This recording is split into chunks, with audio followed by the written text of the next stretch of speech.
અમદાવાદમાં હત્યાનો બનાવ બન્યો છે। માતા પુત્રીનું ગળું દબાવીને હત્યા કરવામાં આવે છે।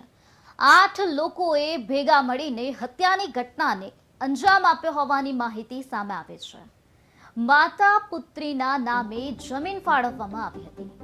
વસિયતમાં જમીન ન મળે તે માટે આ પ્રકારનું પ્લાન બનાવવામાં આવ્યો હતો।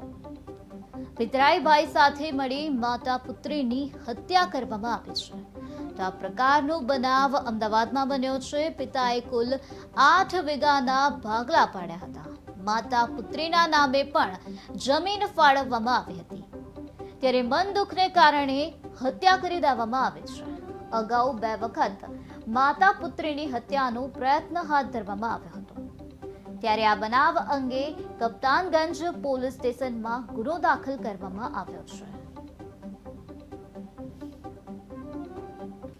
અને એમાં એક મહિલા અને એક એની પુત્રી એટલે બંને પુખ્ત વયના એમની હત્યા કરીને લાશને સળગાવવાનો પ્રયત્ન કરેલો હતો અને પુરાવાનો નાશ કરવામાં આવેલો હતો। આ સંબંધે જે ફરિયાદ નોંધવામાં આવેલી હતી એ સરિતા દ્વિવેદી દ્વારા ફરિયાદ નોંધવામાં આવેલી હતી કે એની બેન અને એની માતાનું એના જે સગા ભાઈ અને પિતરાઈઓએ ભેગા મળી અને એના જ રહેણાંક મકાનમાં એ લોકોની હત્યા કરેલી છે।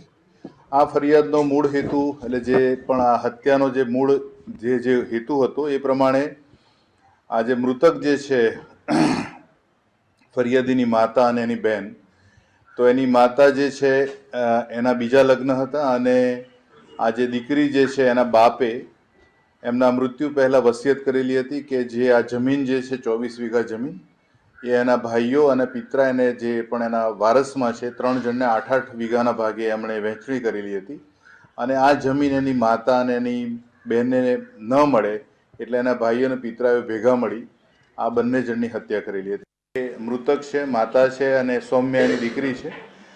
અને પ્રથમ 2 વખત પ્રયત્ન કરેલો, કોન્ટ્રાક્ટ પણ આપેલો હતો પણ પૈસા ઓછા પડ્યા હતા કોન્ટ્રાક્ટ કિલર્સને, એટલા માટે એ લોકોએ પછી જાતે જ આ બનાવને અંજામ આપેલો હતો।